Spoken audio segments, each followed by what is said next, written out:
Night falls differently in the Albemarle Peninsula. The air grows heavy, thick with salt and rain, and the marsh grass folds under its own weight. Out here, where the land dissolves into the sea, the world feels half-made, half water, half memory. A storm had passed hours ago, leaving the wetlands glazed in silver. From a distance, the frogs began again, cautious one by one, as if testing the silence for danger. Then came the sound that did not belong, a thin, ragged cry too sharp for a bird too young for a coyote. Elena Park tightened her grip on the steering wheel. Her truck rolled down the gravel road that split the refuge in two. Headlights swept across puddles, cattails, and finally, a shimmer of russet fur. She braked. A small body crouched beside the culvert ribs, visible beneath a coat soaked dark by the storm. Ears too rounded for a fox muzzle, too slender for a dog. The cry came again, weak, steady pleading. "That's not a coyote," Elena whispered into the radio. "Possible red wolf pup. Lone. South of Route 64, marker 17. The words caught in her throat. There weren't supposed to be red wolf pups out here, not alone. The entire wild population in North Carolina numbered fewer than 30 adults, and every pup born meant the line of extinction bent ever so slightly toward survival. She switched off the engine. The hum of insects filled the void. Elena reached for her field kit, no nets, no tranquilizer, just gloves, a thermal blanket, and the habit of restraint. Protocol was clear: ever handle a red wolf unless directed by U.S. Fish and Wildlife Service. Observe. Record. Report. She crouched low, keeping distance. Through the binoculars, she saw the faint outline of a tracking collar, not a standard issue one, but a torn leather strap gnawed through at one side. That meant this pup wasn't catalogued, unmarked, born in the wild. That made her both precious and untouchable. Minutes stretched. Every rustle felt like a verdict. If the pack was near, they'd return for her. If not, the marsh would decide. Elena radioed again, requesting field support possible. Orphan pup. No adult response after 20 minutes. Coordinates uploaded. She waited, her breath fogged in the damp air. Then, from somewhere deep in the reeds came another sound, a faint howl broken halfway. The pup raised her head and answered back. It was not a cry of fear this time, but recognition, the smallest thread of connection reaching across the dark. At that moment, the distance between science and empathy vanished. She was not just a conservation educator collecting data. She was a witness to the last wild pulse of a species that once ruled the South. "Hold on, little one," she said under her breath. "Help's coming." The field team took 40 minutes. 40 minutes of watching the pup sway between sleep and shock, of counting each rise of her flank. Elena wrote every detail in her logbook. Weather 22 degrees C, humidity, 90% wind, northeast, behavior responsive but weak. By the time the truck's orange strobes flashed through the mist, the pup had stopped crying. She just watched amber eyes unblinking. Sound design, radio chatter, plus boots in mud, plus zipper pouch, open, plus soft piano note underneath. Field biologist Noah Carter stepped forward, whispering more to himself than anyone. Another one. She's barely 6 weeks. A sterile towel, a quick check temperature, low pulse irregular, but alive. "Tag her, Ember," Elena said, "because she's what's left of the fire." They drove back along the flooded road tires, throwing silver arcs of water. In the rear compartment, Ember slept inside a padded crate, her heartbeat syncing with the hum of the engine. Elena kept glancing in the mirror, half afraid each breath might be the last. Outside, the marsh rolled by mile after mile of reflection and shadow. The road rose, The rain thinned and a soft red glow began to break along the horizon. Dawn. Somewhere beyond those reeds, other wolves might still be listening. By sunrise, the team reached the containment facility. Temperature stabilized. Vitals stronger. In the official report, the event would be recorded as Routine Field Intervention number 4712. But in the heart of the woman who found her, it was the beginning of something that could not fit inside a form field. She signed the paperwork handed over the data drive and lingered by the door of the isolation pen. Inside, the pup twitched in sleep ears, flicking paws, kicking at dreams. "Welcome back to the world," Elena murmured. In the silence that followed, she could hear what survival really sounded like. Not a roar, not a triumph, just a breath that refused to stop. Morning settled over Raleigh with the sound of footsteps and coffee machines. In a glass-walled building on Jones Street, sunlight spilled across rows of specimen jars and faded field maps. This was the North Carolina Museum of Natural Sciences, and on the third floor, behind a door marked Education Lab. 4A, Elena Park began another day. She wasn't famous. No documentaries, no book deals, just quiet persistence. For 14 years, she'd balanced two lives: teacher, by weekday field biologist, by nightfall. The museum was her anchor, but her heart lived 70 miles east, where the marsh began and the wild still spoke. When she was 8, her father had driven her to the coast to see the last red wolf enclosure at Alligator River. She remembered the hush that fell over the crowd as a male wolf lifted its head and howled a sound so raw it felt older than language. That memory never left her. Even through graduate school, through the endless funding proposals and late-night coding of telemetry data, the echo stayed a reminder that extinction isn't quiet. It hums in the background until someone decides to listen. Her colleagues said she had field eyes, the ability to notice what others missed. An unusual paw print, a drop of mud with too much iron, a silence where there should be birdsong. That attention made her valuable to the Red Wolf Recovery Program, a small team operating under the U.S. Fish and Wildlife Service. Their mission: monitor, tag, and protect one of the rarest carnivores on Earth. The statistics were grim. By 2024, fewer than 30 wild red wolves remained in North Carolina. That spring, biologists documented 43 pups born across 12 litters, with 26 confirmed survivors, a fragile but vital sign that the line had not broken. Those numbers weren't just data points to Elena. They were names, faces, GPS pings on a screen glowing faintly at 2 a.m. Every dot on the map pulsed like a heartbeat, and when one stopped, when a collar went still, she felt it like a bruise. People often asked why she cared so much about a species that most Americans didn't even know existed. She would smile and say, "Because they were ours before we forgot." The red wolf, Canis rufus, once roamed from Texas to Pennsylvania. Sleeker than a gray wolf, larger than a coyote, with fur the color of rust after rain. They shaped the ecosystems of the South, kept deer herds healthy, and taught balance to the land. Then came farms, rifles, and fear. By 1980, the red wolf was declared extinct in the wild. The few survivors were captured for a desperate breeding program. 14 individuals, the last thread of a species. From that thread, a new tapestry began. In 1987, after years of captivity, the first 4 wolves were released back into the Alligator River Refuge. The world watched. The wolves ran.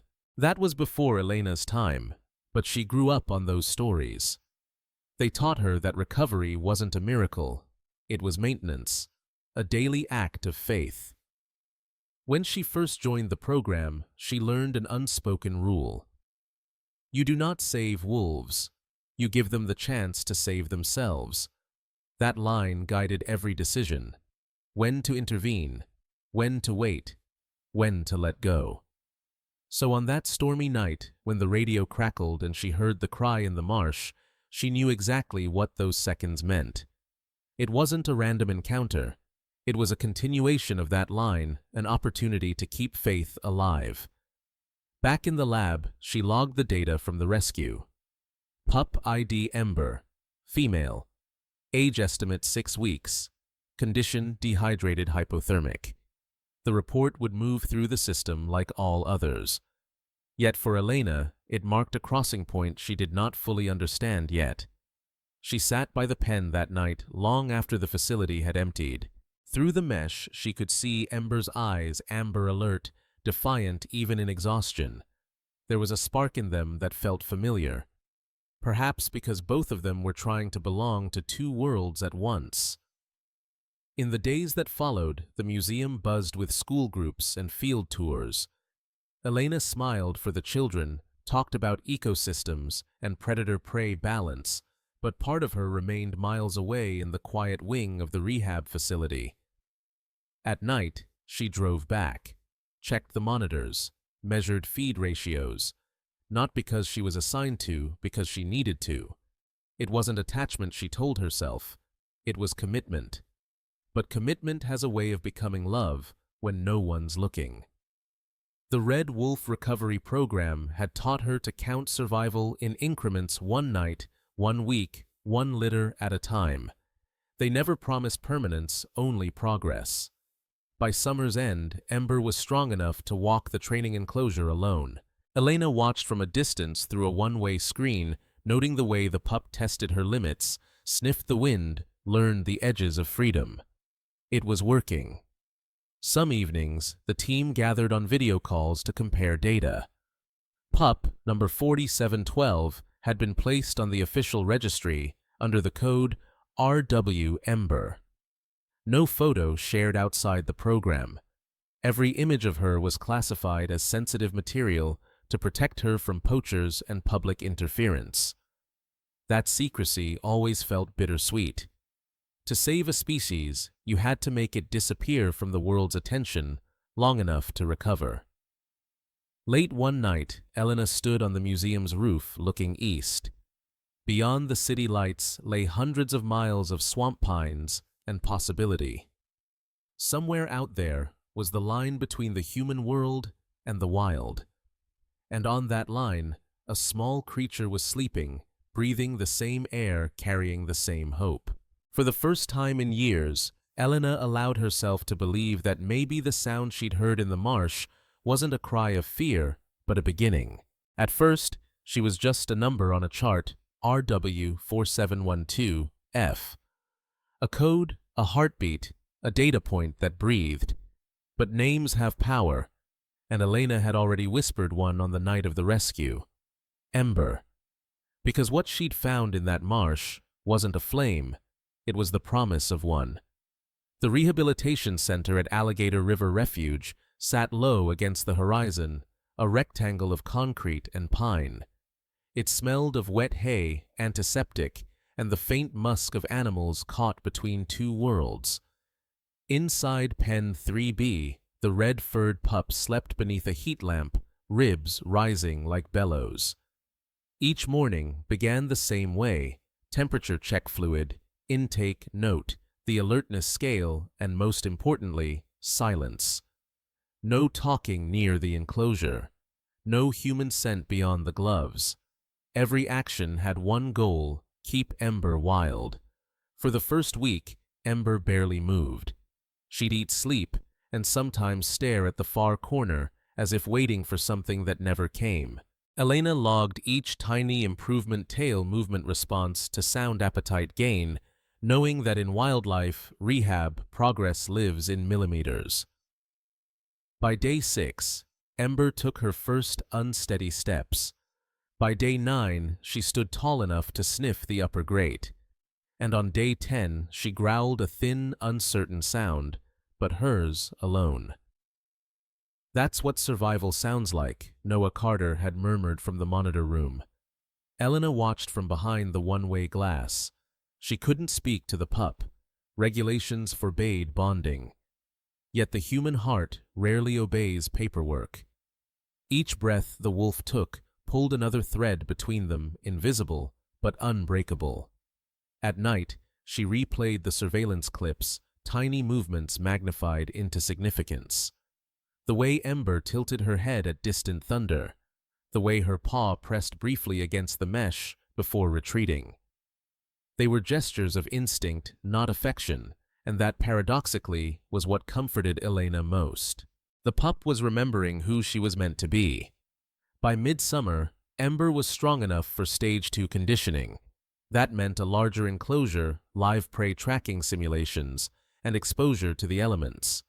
Rain, wind, the scent of pine resin, the education no classroom could give. The staff built feeding tubes that dropped meat from hidden chutes, so no human hand became a source of food. A mounted speaker played recorded howls from the refuge at dusk to awaken memory older than any map. One evening, as twilight pooled through the trees, the speakers carried a lone male's call, low rising, fading. Ember froze, ears pricked. Then for the first time she answered. The sound was small but true, a thread thrown into the vast dark, tying the captive to the wild. In that moment, Elena felt something shift not in Ember, but in herself. The distance between keeper and kept had changed shape. She wasn't saving an animal. She was safeguarding a language one syllable at a time. Outside, the refuge swelled with summer life. Fireflies mapped constellations above flooded fields. Egrets moved like pale ghosts through the cypress. And somewhere beyond the electric fence, the wild population held on 20-something wolves, scattered, yet connected. Every howl Ember released was an echo meant for them. Weeks turned into months. The pup's coat thickened, her stride lengthened. She learned to stalk shadows, to vanish when doors opened, to trust only silence. Elena documented it all, not as a mother might, but as a witness bound by purpose. Still, there were nights when she caught her own reflection in the glass and wondered who was truly being rehabilitated, the wolf relearning wildness, or the woman relearning faith. The Red Wolf program measured success in releases, not relationships. Each individual was destined for disappearance back into forests and anonymity. That was the paradox of love in conservation. To let go is to win. Ember would soon face evaluation for pre-release training, a process as rigorous as it was heartbreaking. Elena knew the rules: minimal human exposure, no direct touch, no farewell gestures. But knowledge doesn't dull feeling. It sharpens it. On the last evening of conditioning Phase 2, the facility lost power. For a few minutes, total darkness. In that hush, Elena stood by the fence, hearing only breath and rain. Then came the faint rustle of paws on wet soil. Ember moving, alive, unafraid. Lightning flashed, revealing two silhouettes. One human, one wolf, separated by the mesh, yet bathed in the same pale light. For a heartbeat, they looked at each other. Not as captor and captive, not as species divided, but as two survivors of the same fragile world. Then the lights returned, and the moment vanished like smoke. Elena stepped back, reminded of the rule that governed every life she'd ever touched. You keep nothing. You guard the possibility of return. Autumn came to the coast quietly that year. The heat broke first, then the air thinned into something sharper, scented with pine and salt. Out on the refuge, every tree seemed to whisper that change was near. For Ember, it meant the beginning of her final training phase, a world with fewer walls and far more wind. For Elena, it meant learning how to vanish. Stage 3 conditioning was the bridge between captivity and wilderness, 200 acres of controlled freedom. Here the wolves learned what no human could teach: the feel of wet ground beneath their pads, the taste of live scent, the silence that keeps a hunter alive. Elena wasn't allowed inside anymore. Her job had shifted from presence to absence. She monitored remotely, watching pixelated movements on a field feed monitor, each blip a lesson in progress. Every dawn she checked vitals, weight-stable gait, balanced reaction to stimuli, excellent.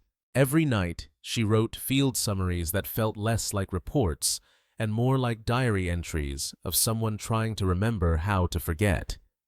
The wild was a patient teacher. It punished curiosity with cold and rewarded caution with life. And Ember, once fragile and unsure, began to move like water through grass. Within 3 weeks, she'd established a feeding rhythm, learned to cache meat under moss, and to avoid electric scent traps designed to mimic danger. Her muscles filled out, coat thickened into copper and cream, the color of rebirth. The team called it behavioral independence. Elena called it distance with meaning. Through the fence's distant cameras, she could see the wolf she'd once held, dying on a table of numbers, now reborn into something untouchable. At first, the absence hurt. Later, it humbled. Biologists believe red wolves learn to hunt through mimicry, observing pack elders copying movement, synchronizing rhythm. But Ember had no pack. So the program introduced auditory training recordings of real howls captured across the refuge, each one layered with the breath of a survivor. The first time Elena played the file, Ember froze mid-step. The second time, she lowered her head and circled the speaker. The third time, she answered a clean, confident howl that echoed back against the cypress. In that sound, the program found proof. Instinct needs only opportunity. For the field team, it was data. For Elena, it was devotion disguised as science. She sat in the monitoring van, headset on, tears quiet, but certain, not sadness, not joy, something larger than both. By late October, the refuge turned gold. Water levels dropped. Mudflats opened to sky. The training grounds were alive with prints, deer, raccoon, bobcat, and among them a new signature Ember's track beside her own shadow. She was nearly a year old now, big enough to vanish. The staff said she'd be evaluated for release by winter. Elena said nothing. She simply nodded the way people do when they agree with the inevitable. There were setbacks, a cut paw, an infection. A storm that flooded part of the compound, but resilience had become the language they both spoke. Every obstacle taught the same lesson. Survival isn't about strength, it's about adaptation. When Ember limped, Elena adjusted the terrain grid. When rain erased scent trails, she replaced them with natural markers, pine tar, fish oil, wild feathers. Each fix was invisible, done behind the curtain of science, so the wolf would never know she had been helped. That was the art of conservation, to disappear so thoroughly that success looked like magic. There were no speeches, no milestones. Only quiet evidence, a moving dot on a GPS screen that meant she's alive. And sometimes that was enough. In November, the first frost settled on the refuge. The morning air shimmered like breath made visible. Ember trotted through the reeds, her coat glinting against the frost. She stopped once, ears flicking toward the camera as if sensing the eyes that watched but never approached. Elena lowered her binoculars. "You don't need me anymore," she whispered. The words fogged the glass, then faded like a prayer meant only for the wind. When dusk came, Elena stayed until the light thinned into blue. Across the field, Ember climbed a small rise and paused silhouette against a sky streaked with cranes and cloud. Then she lifted her head and sang. Not the cry of the pup that had once begged for warmth, but the voice of something ancient returning to itself. The lesson of the wild was simple, Elena realized. Freedom is the moment you no longer recognize your rescuer. She smiled through tears and wrote in her logbook, "Ardudoyu Ember." Behavioral independence confirmed. Ready for pre-release evaluation. The page blurred slightly before the ink dried. History isn't written only in books. Sometimes it hides in the silence between heartbeats, in the space where a howl used to be. Every species leaves an echo when it disappears.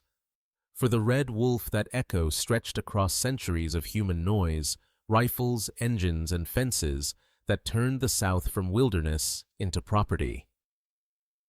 Elena Park had read the reports 100 times, but on this night she felt them differently. Because in a few weeks, Ember would be gone, and the pages of history she'd studied so long would finally breathe again. Once the red wolf's song rolled from the pine flats of Texas to the tidal marshes of Virginia. They were smaller than gray wolves, redder than coyotes, born of the heat and the humidity built for the tangled geometry of southern forests.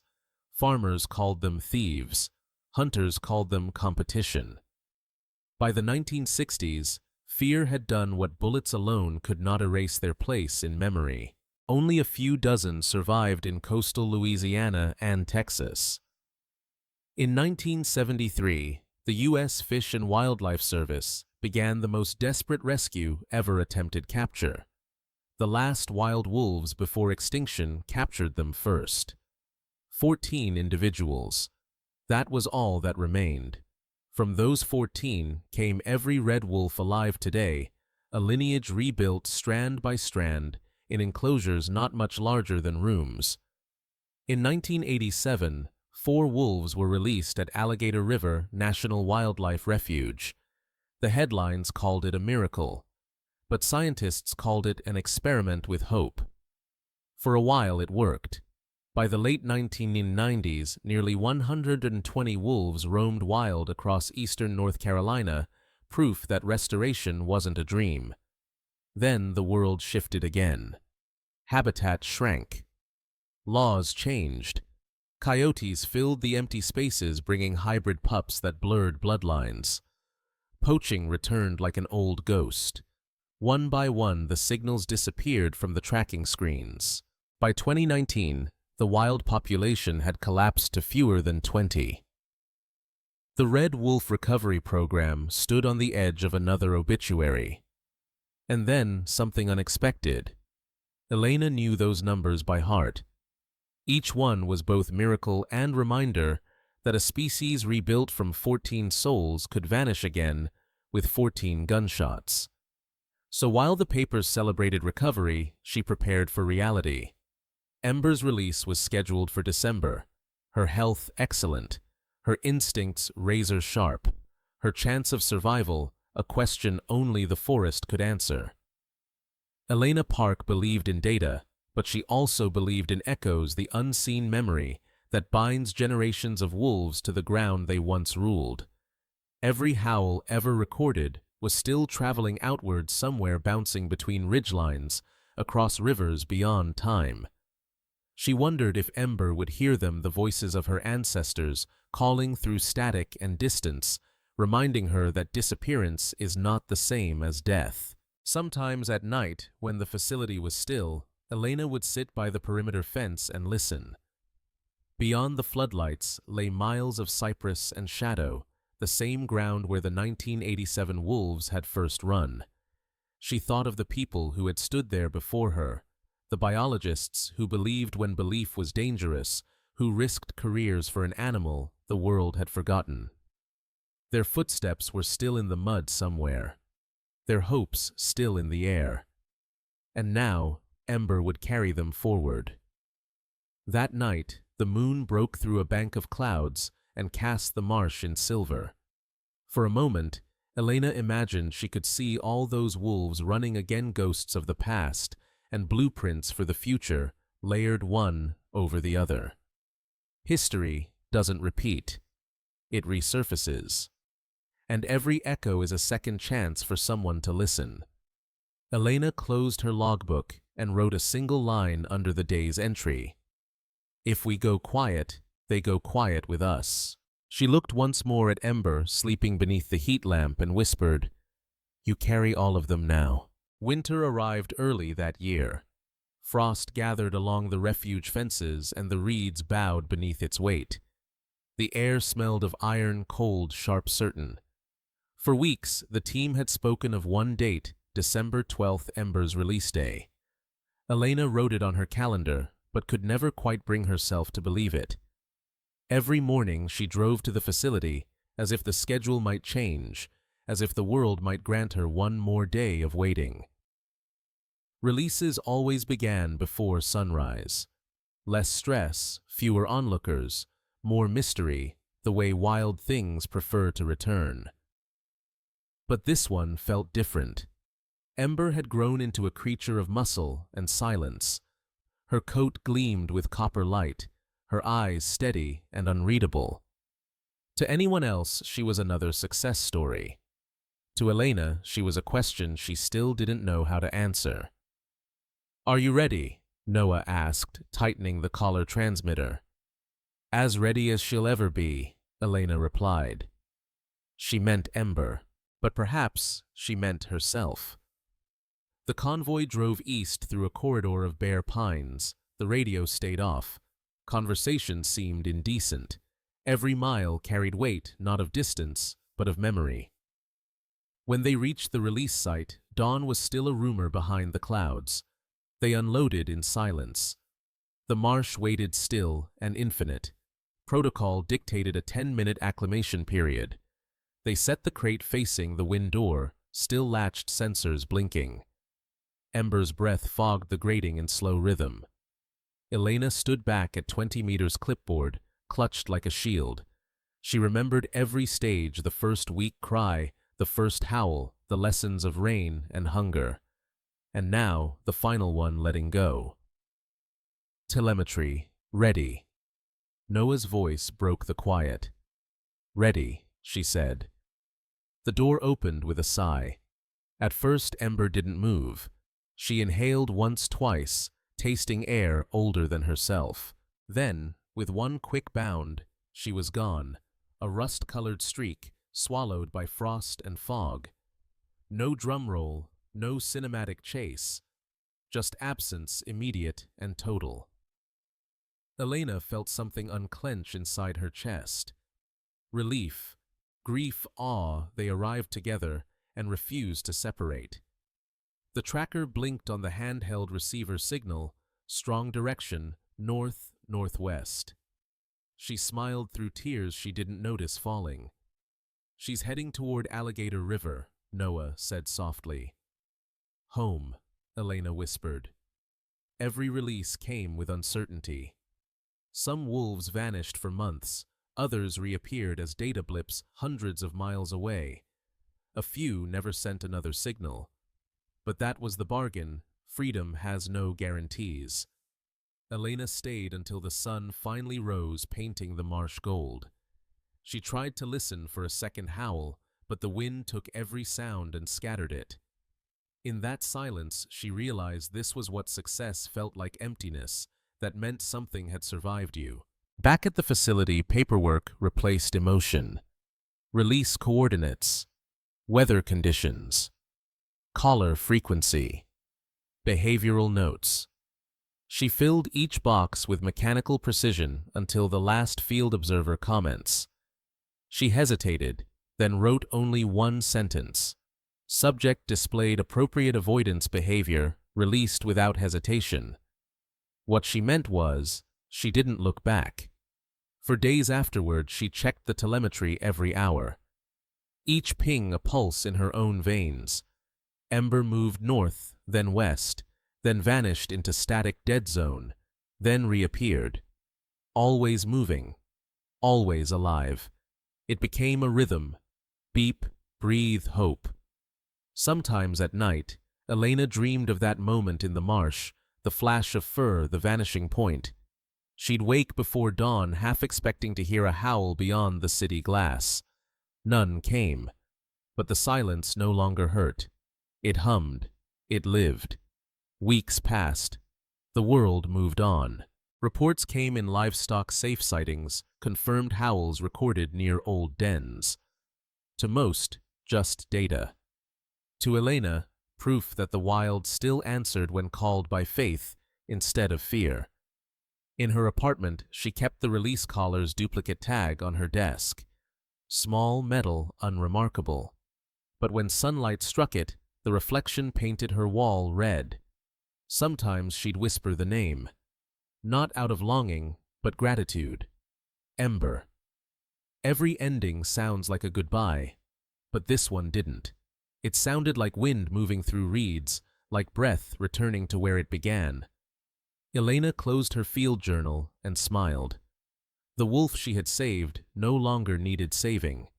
The fire had left the cage and found the forest.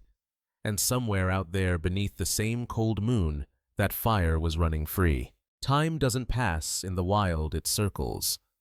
7 winters came and went since the morning Elena Park opened that crate and watched a streak of red vanish into fog.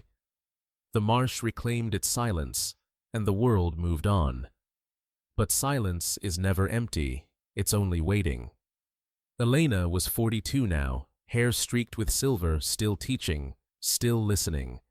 She had left the field for several years, grant deadlines, museum boards, the slow machinery of conservation.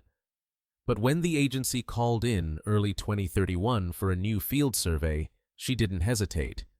The wolves were expanding again, and someone needed to confirm the data. She signed the forms the same day and drove east. The refuge looked different, and yet the same. New floodgates, new warning signs, same wind, same smell, wet earth and salt. Technology had changed the work drones, bioacoustic monitors, satellite collars that sent whispers into the cloud. But the mission was unchanged, to prove the impossible possible one more time. Elena unpacked her gear receiver laptop thermos. Her hands still remembered the motions, though the gloves fit tighter now.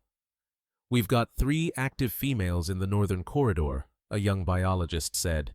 "One of them's collared signal ID RWE1. Elena froze. That prefix E1, it could mean East Zone or Ember. No one else would have used that initial back then. For the first time in years, data felt like heartbeat again. She typed the code, ran the search.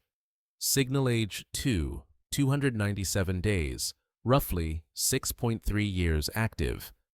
Collar status replacement unit deployed 2029 offspring program. That meant Ember hadn't just survived. She had bred. She felt laughter rise quiet and unsteady.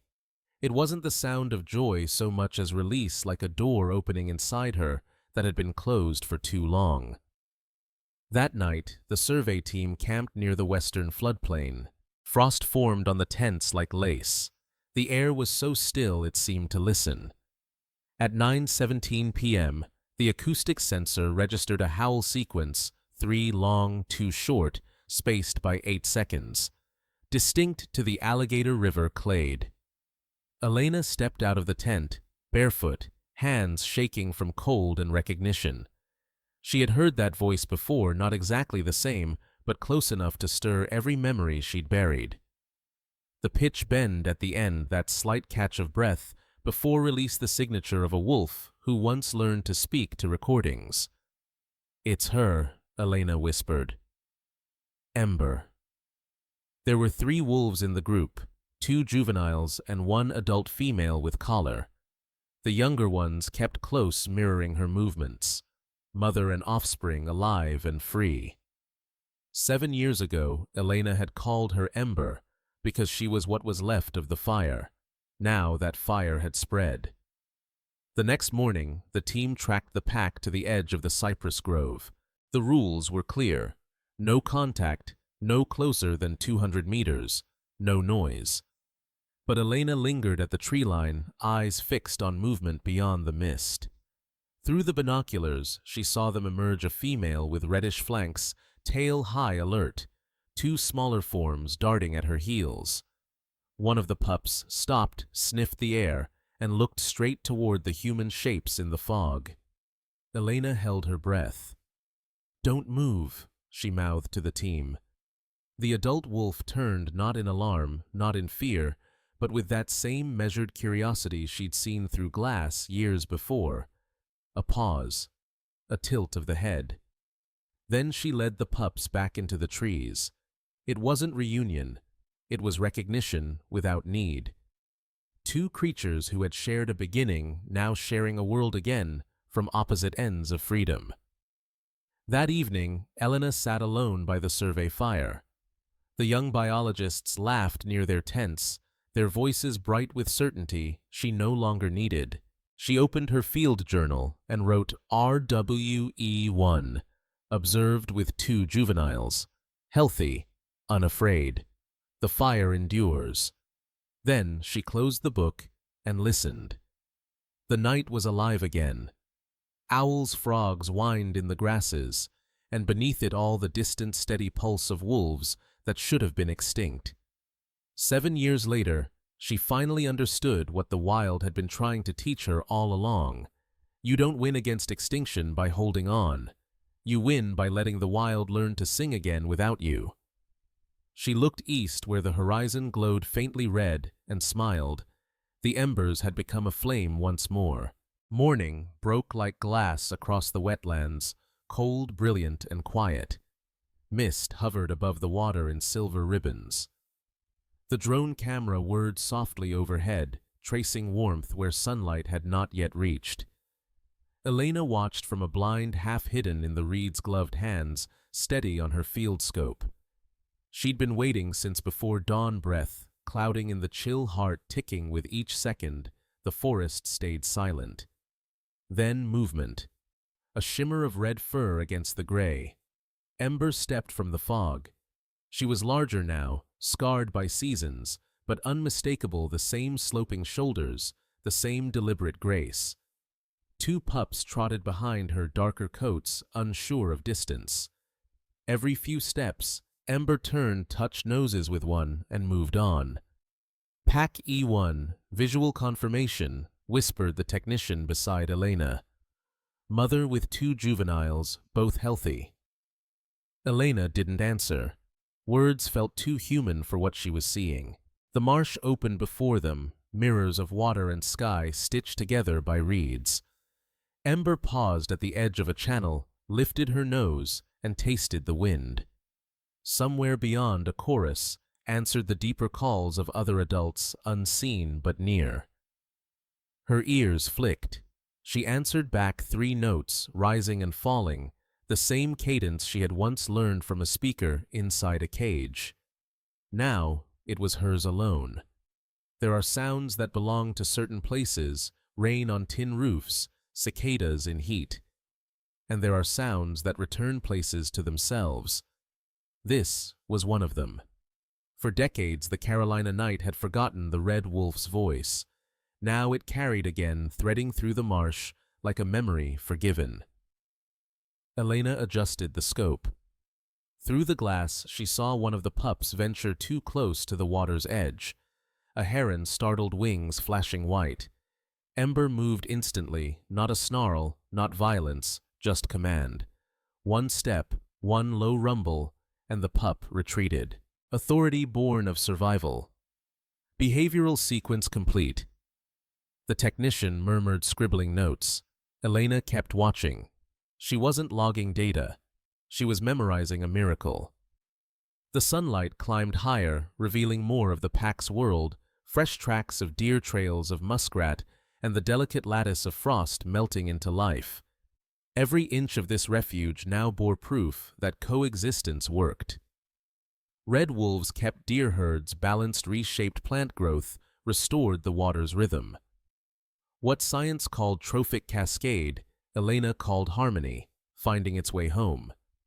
She remembered the old debates, the lawsuits, the headlines, too few to matter, too wild to protect.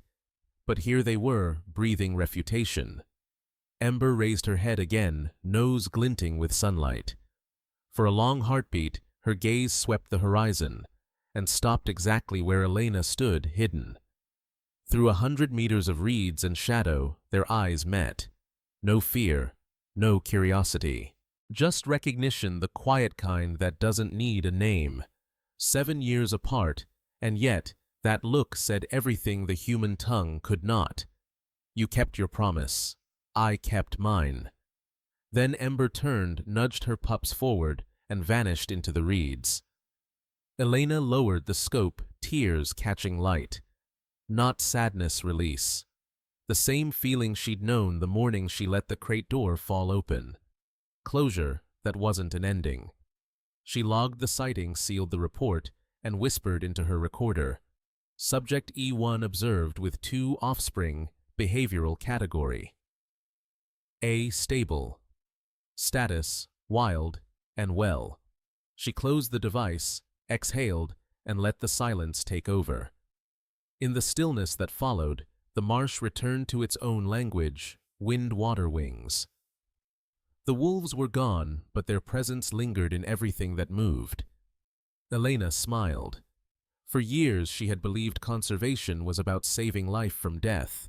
Now she understood it was about teaching life how to begin again, even after silence. And as she walked back toward the survey truck, she heard it one last time, a single distant howl carried on the wind, answered by 2 smaller voices. A family. A future. A fire still burning. Night returned to the Albemarle Peninsula like a tide of memory.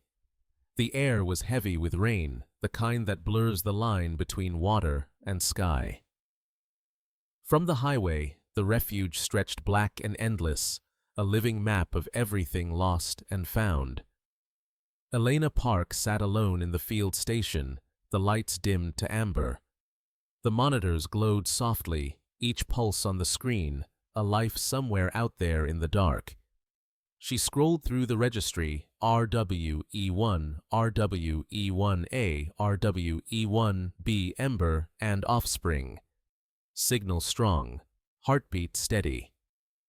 For the first time in years, she allowed herself to breathe without counting. She used to think the sound of a heartbeat was proof of life. Now she knew it was only proof of connection.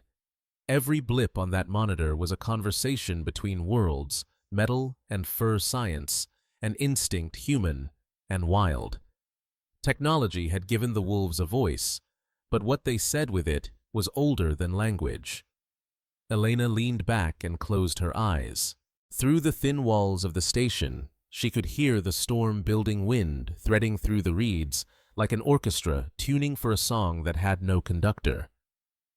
Outside, somewhere across the refuge, Ember's pack was moving. The receivers traced their path slow arcs that matched the curve of the river. The pups would be yearlings by now, learning the old ways, how to read scent, how to disappear, how to endure.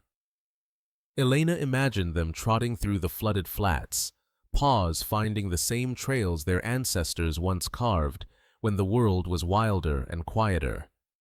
She whispered to the dark, "You found your way home." 7 years ago, a tiny pup in a cardboard crate had reminded her that extinction isn't a moment, it's a process of forgetting. Tonight, the howl outside reminded her that memory too is alive. She opened her journal, the same one she'd carried since that storm. Its pages were wrinkled by rain, smudged by mud, but intact. She wrote legacy entry, Red Wolf Program, year 2031. Status recovering population, behavior self-sustaining. Outcome, faith restored. Then she stopped writing because some truths no longer needed ink. Outside, the storm softened. The rain slowed to a whisper, and through it came the sound she had waited for all her life. The howl of a red wolf carried across water.